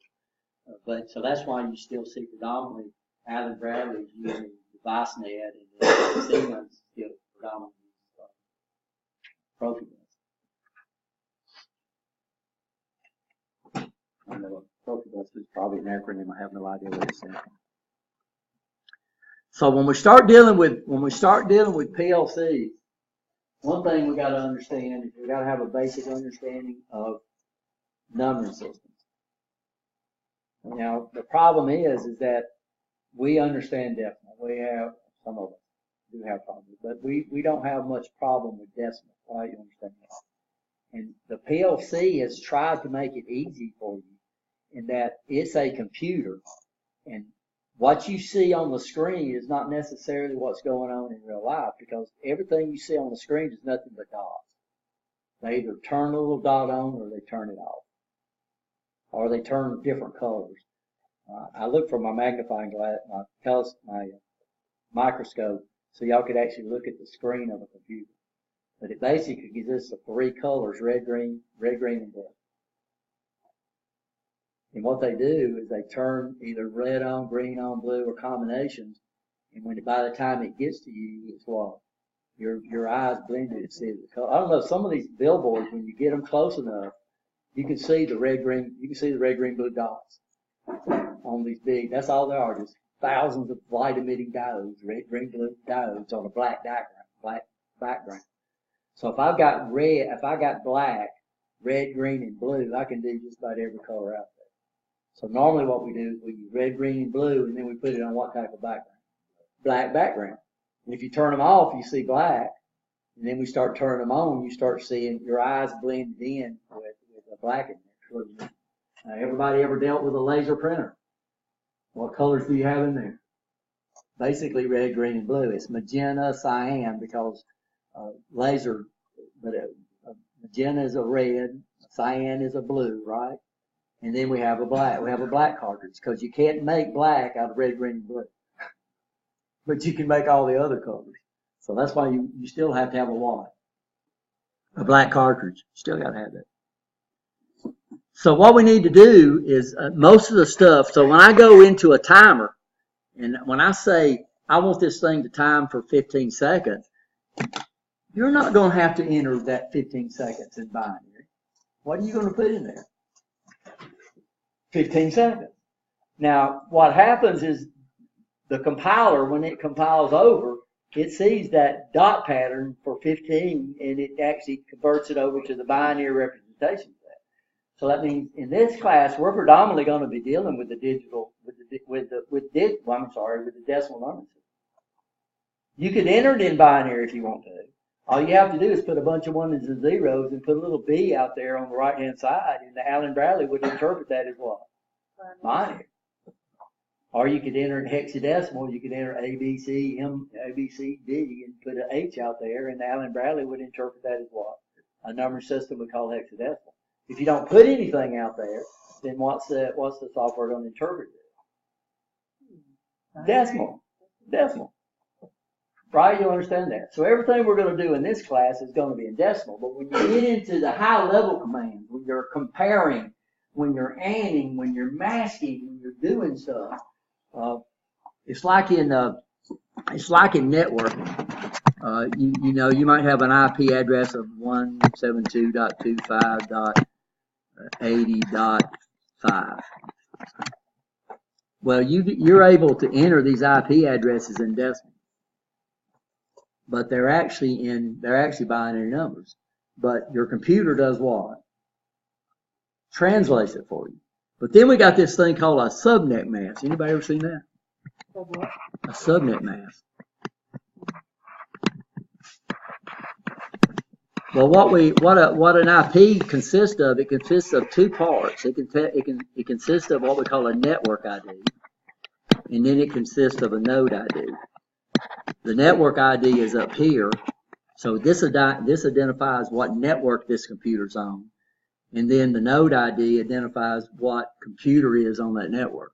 So what this does, it gives us the ability to split a network up into subnets, right? You understand that? Well, what the subnet mask does, it tells the computer what portion is the network ID and what portion is the node ID. And if you don't know binary, guys, you never figure that out. Because so if I've got a 1 like this, that indicates it's a network ID. If I've got a 0, and as soon as this stops, that would be the node ID, right? You understand? Probably don't. But what we do is it allows us, since computers can process information, I come up here and type a 1 on my keyboard. Does my computer see a 1? What does it see? It sees a code. We call it a key scan code. And you can look up IBM key scans code, and it will give you all the binary codes that when you press the 1 key on your computer, what code the computer says. But yet my keyboard is laid out in what system? Latin and numbers, right? You understand? So what it means is I can take a code and make this pattern mean anything we want it to mean, right? You understand? So when I type that key, it gives me a key scan code. That key scan code is what comes into the computer. The program that's anticipating or calculating what that code means will convert it. So I enter a 5, and I can't remember what the code is for a 5, but it's an 8-bit code. And it'll send that code in there. Then it says, okay, this code represents this binary number. That makes sense? So you'd be surprised how. So what we're saying in this class, we probably don't need hexadecimal, learn hexadecimal. We don't need to learn binary, because everything we're going to do in this class is going to be in decimal. So when I come up here and I hit the 1 key on my calculator, the computer don't see a 1, it sees a what? Code for a 1. And then it runs to a translator and it says, okay, this code right here means a what? Means something. So let's go up here and look. Let's see if we can find the key scan code. So the internet is one of the neatest things in the world. Can be great and can be bad, right?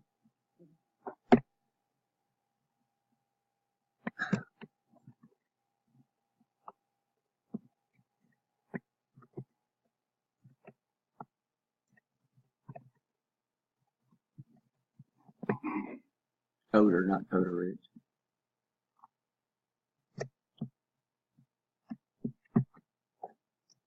Now you think they're going to give me the key scan codes in binary?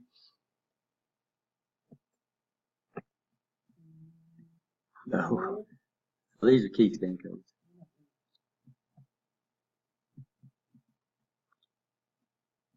Let's see if I can find a better picture of it than that looks like. So this is pretty neat because this actually shows you the keyboard, and then it actually gives you the code down here for each key. But it's not going to give it to you in binary. It's going to give it to you in hexadecimal. So these are the key codes. So these are in decimal.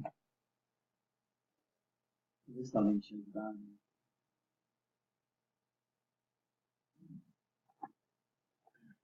So even even symbols have codes.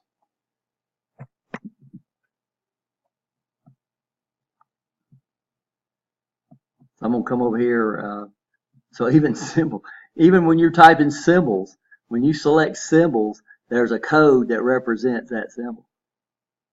And it's a binary code, but it's not going to give it to us in binary. It's going to give it to us in decimal probably.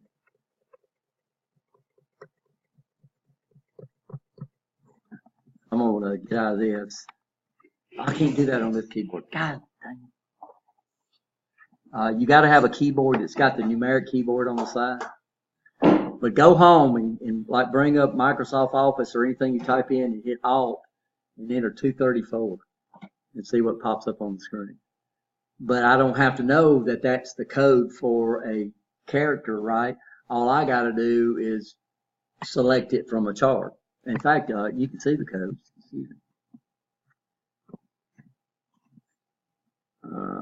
So what I'm going to do real quick is, I know we're running out of time.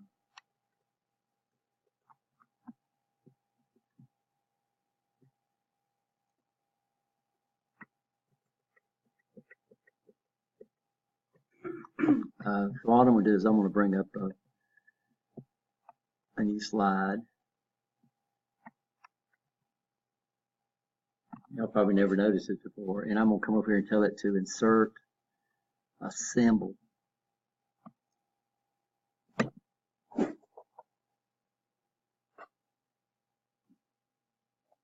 So this is the actual code right here that gets in. That's For that. for that part, whatever's highlighted, not equal to.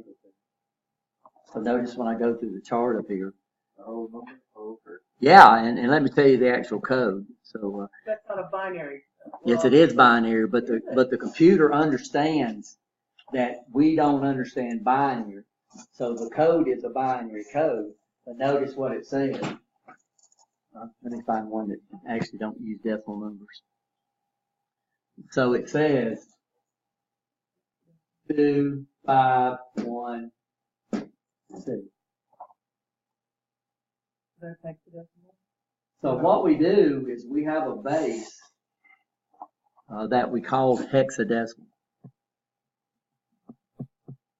And what we use hexadecimal for, and I've took classes before where people don't tell you why we need to know hexadecimal. So hexadecimal, if I started counting in hexadecimal, it's a base 16. And what does the base indicate? We talked about that before. What is the base of a numbering system? It indicates multiple things. What's that? What, the multiple? Well, it's the number of digits that's available in the number for each digit. The number of combinations for each digit. So decimal is a base 10. So that means every digit can have a maximum of 10 combinations. We're not talking about numbers, we're talking about digits. So decimal is a base 10, so we can have 0, 1, 2, 3, 4, 5, 6, 7, 8, 9. Hex 6, decimal is a base 16 system. It has 16 combinations. But this is not the beauty of hexadecimal.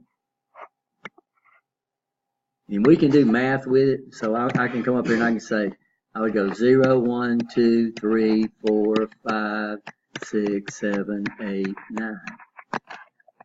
But I got to do it with a single digit. So what they do is they say A, B, C, D, E, F.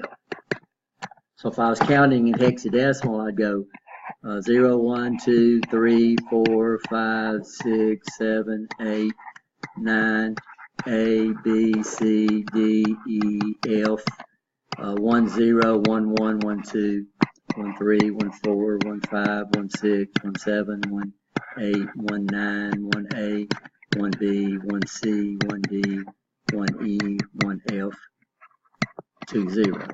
Now we get into problems with people calling this 10. But that is not 10. This is actually, if I was to convert this over to decimal, it would be 16. So if I was counting in binary, I'd go 0, 1. Can you see? So every time we hit this, we add another bit and we would move on, right? You understand? This is not 10. This is 2. This was a decimal 2. So when you see this combination 1, 0, that's the base in any base you're dealing with. So in decimal, 10 is the base. It's a base 10, right? This is 16. But the beauty part about hexadecimal is that it has 16 combinations. Now we can calculate the number of combinations we have with any base by taking the base and raising it to the number of digits that we're using. So if this is binary, binary is a base 2, and I've got 4 digits. So that means I can have 2 to the 4th combinations. Anybody know what 2 to the 4th is? Don't say 8. No. 16. Well, each digit of hexadecimal has how many combinations? 16. 4 bits of binary has 16. 1 digit of hexadecimal has 16. So what we look at, some people refer to it as a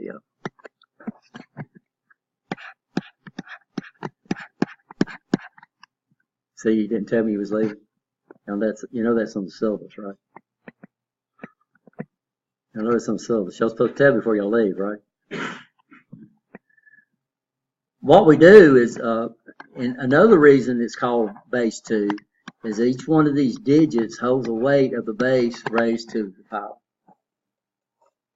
So anybody know what any number raised to the 0 power, do y'all know what that is? No, 1. So that would be a 1. Any number raised to the first power is itself. That'll be what? 2. 2 squared, 2 times 2, 4. 2 to the third, that's going to be 2 times 2 times 2, that's 8. 2 to the fourth would be 16, 32, 64, 128, 256, 256, 512, 1024, 2048, 4096, 8192, 60,164. So we can figure this out. I've been dealing with binary a lot.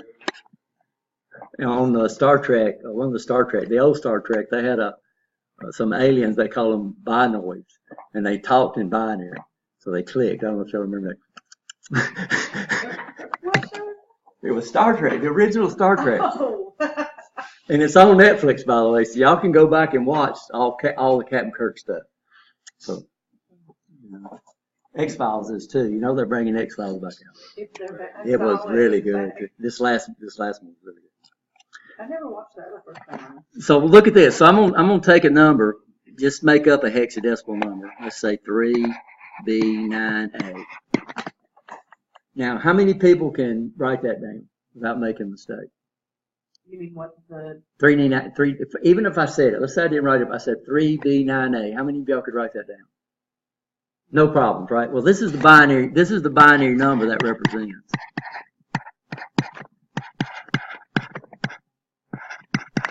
And that's base 2. Now, how many of y'all could write this down? 0, 0, 1, 1, 1, 0, 1, 1, 1, 0, 0, 1, 1, 0, 1, 0. How many could have wrote that down and not made a mistake? Now, those two numbers are exactly equal to each other. I went between those two bases without hardly even thinking about it. Now, how can I do that? Well, not practice. It's not as complicated as you think. What we have to understand with 4 bits of binary, I have 16 combinations. With 1 digit of hexadecimal, I have 16 combinations.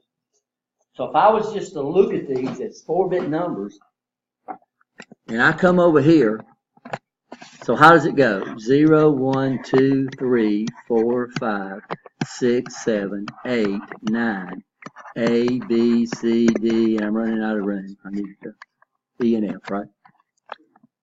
So I'm going to come up here and I'm going to write down this.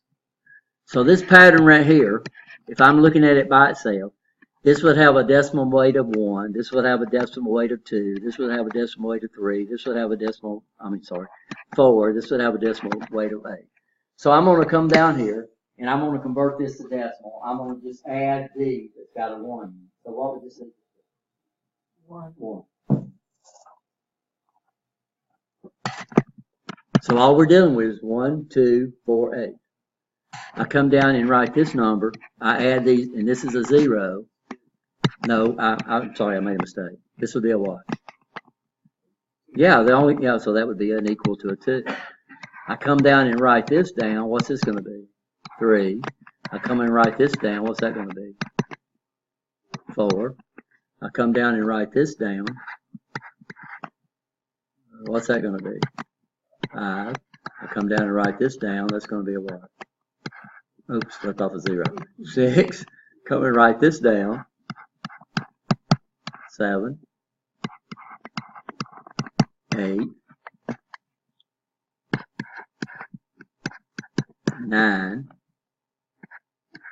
Now in decimal, this would be a 10, but in hexadecimal, it's a what?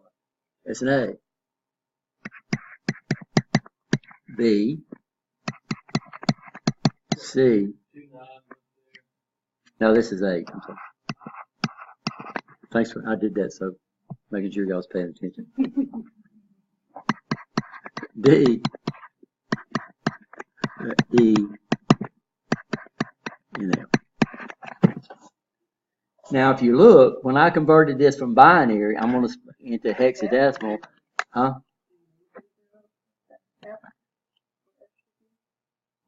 No, F, yeah. No, I didn't mean to do that. And of course, this pattern right here would represent a Y. There. Did I get it? So 1, 2, 3, 4, 5, 6, 7, 8, 9, A, B, C, D, E, F. So look at this. I wrote down an A up here. So what I'm going to do is I wrote down an A right here. But if you look, all I did was wrote down the pattern that represents an A. This is a 9. What did I do? I wrote down the pattern that represented a what? 9. This is a B. I wrote down the pattern that represents a what? B. And this is a 3, and I wrote down the pattern that represents a what? 3. Now I guarantee you. So let's come up here. I'm going to do a real fancy thing.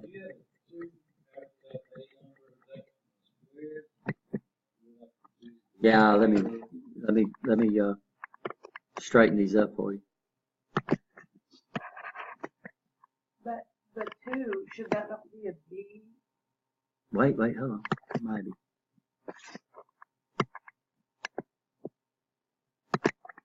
So this is an F. So what 2 are we talking about? The 2 that, yeah. What's this? Yes, sir. What we do and what we do, so I could come up here and I could write down this number right here. And what's that equal to? Well, if this was base 2, it would be equal to 13 plus blank. But it would have one way if it was base. So the problem we have with 1s and 0s, they're legal to any base. Now, what your brain does is your brain sees this as a decimal number.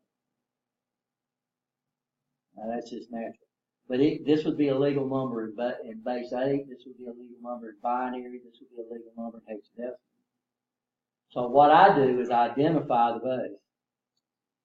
So what I do is that little old 2 down there tells you that that is a binary number. It's not a decimal number. But this is a legal number, and these digits are legal in a lot of different bases. So that's what the little 2 is. You did say that for hexadecimal you would put an H there, right? No, I put Isn't that what 16. you said before? No, I put 16. No, if we were putting it in Allen Bradley, Oh. if I was entering a binary number in Allen Bradley PLC, I would enter 1s and 0s, and if I didn't put anything, RS Logics would interpret it as a decimal number. If I put a little lowercase b out there, then RS Logics, which is the application that we're using, would identify it as binary. If I used a lowercase h, it would interpret that as what? Hexadecimal. And I can't remember what I. So it's not universal with Allen Bradley. Yes. You use the letters rather than.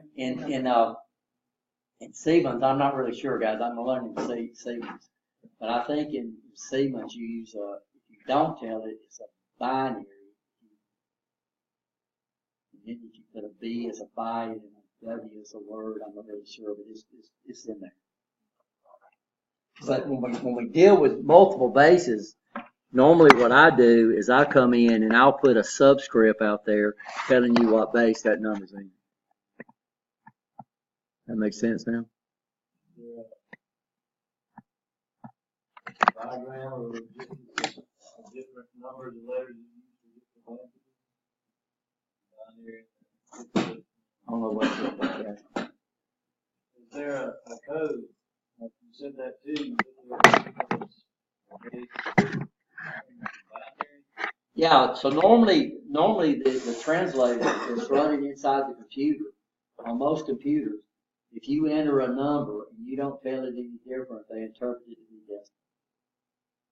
So what we have to do is we have to come in and specify if it's a different base. So what we do in Allen Bradley, if I enter a number that I'm using for something, and it's a binary, I want to use it as a binary number, I end the number with a lowercase b. In hexadecimal, we would end the number with a lowercase h. And I can't remember what octal is. Octal is the base of it. Huh? I hope not. So the two came from. No, I don't think it is, because the O would really give you problems at the end of the number. Huh? Yeah. I know it's something, but I don't think it's a. I could be wrong with the first one. Go ahead. What I'm doing up here, this is nothing to do with that. All I'm trying to do is identify that this is a hex number. It does say a capital O is placed at the end of an octal number. This is a decimal number. Don't like that? No, I don't like that. But yeah, I believe it. Allen Bradley.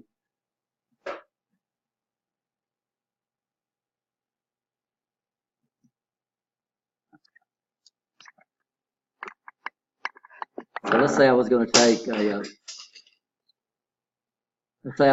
a binary number. I'm trying to find my eraser. Where's that, guys? I need to get rid of that down there.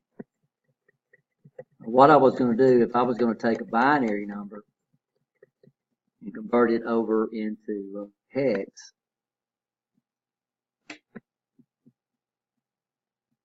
is what we would do is we would come in and we would take the binary number. So we'll make a big number. Don't make any difference. 1 0 1 1 1 0 1 0 1 1 0 1 0 1 1 0 1 0. And you can understand why a computer does binary. So computers very seldom display true binary. They're going to use something else that makes it a little easier on you. Even though the numbers themselves are true binary, what you have the ability have to understand is a program processes information and can make things appear like it really isn't. So you come up here, you hit the A key on your calculator, what pops up on your screen? An A. Computer has no idea what an A is. When you hit that key, it gets a code. It gets what we call a key scan code. That comes into the application that's trying to see it. It takes that code and converts it into a dot pattern to display what on the screen for you? Display the letter A. The computer never sees the letter A. It sees all ones and zeros. What we were going to do here is we would take this number,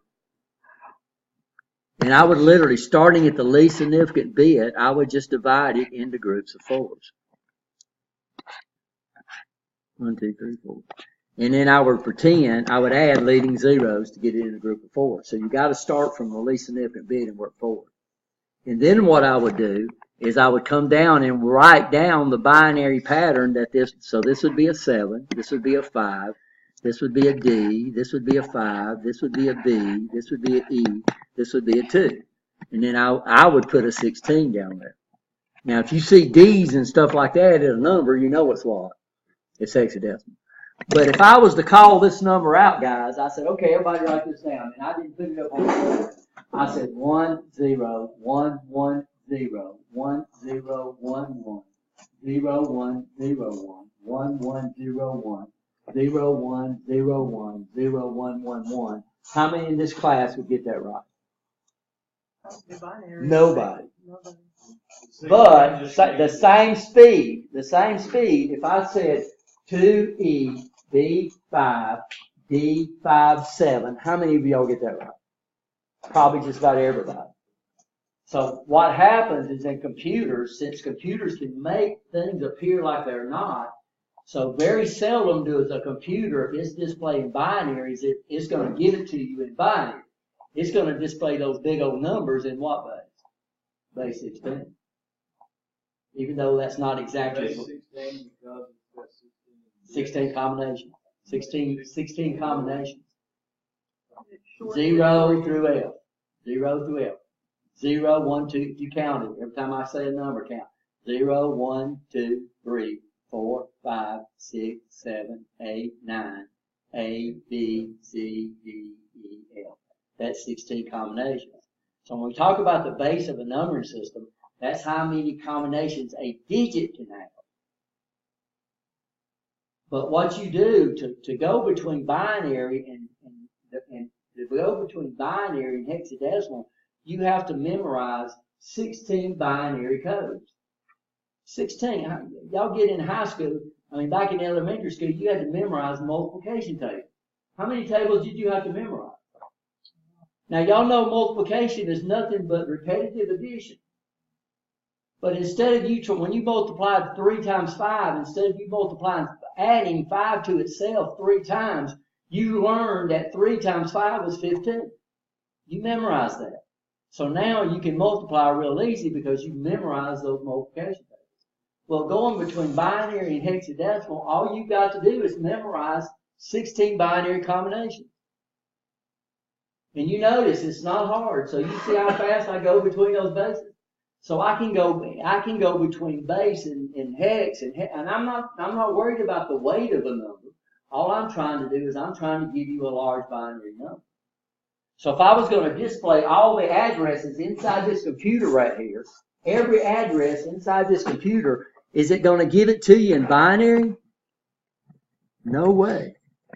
So we have something called, and they left this out on Windows 10, by the way, and I wish they didn't.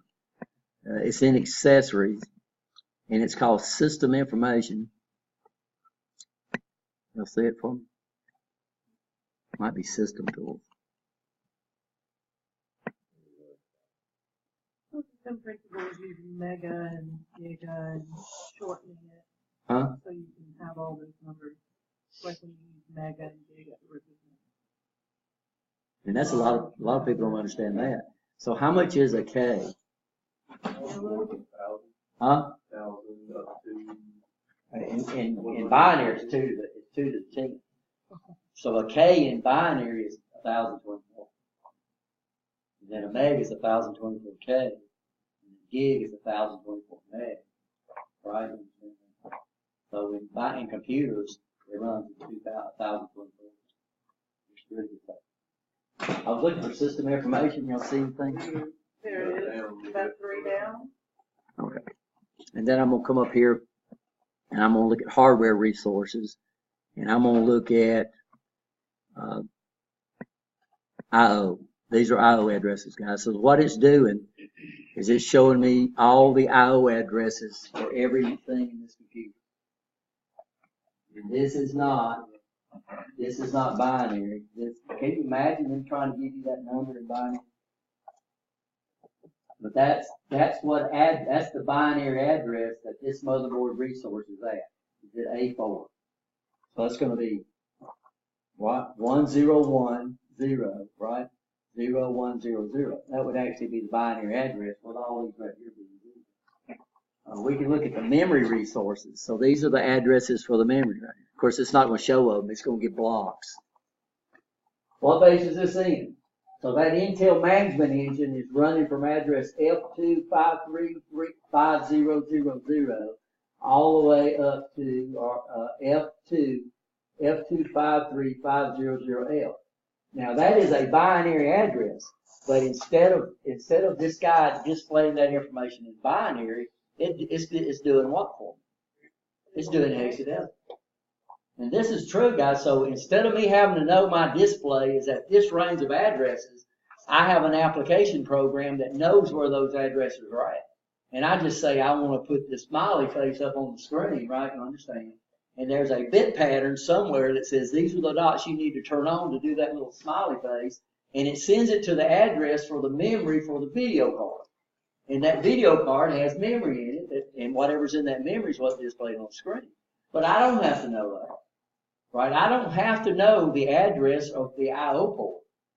All I got to know is the logical address of the I/O port, right? You understand that? So I don't know where these addresses are. And so one of the first things we're going to have to do how many PLCs do you think RS Logix can run? Probably about every Allen Bradley PLC is out there. You think all of them use the same address? No. So one of the first things we're going to have to do is when we wrote in RS Logix is we're going to have to tell RS Logix what PLC we're running. And so we call it, and you have to establish a link with that. So every time you create a program, what's the first thing you're going to do? You're going to say, okay, this program is being created for this CPU, right? And it's got these inputs and it's got these outputs. And now that program can do what? It can translate it and compile the right program. If you select the wrong CPU, then guess what? It ain't gonna work, right? You'll understand. So hexadecimal, we'll look at this a little more next class. We'll talk a little bit more about number systems. But I wanted you to understand why we use hexadecimal. What do we use hexadecimal? That's on the amount of numbers. To represent binary numbers. Or we can use it to represent binary numbers, or we can take or vice versa. Okay, guys. Y'all know if you got a Monday class, Monday's a holiday, right? What? Really? Martin Luther King Day. Oh, yeah. I found it on the wall.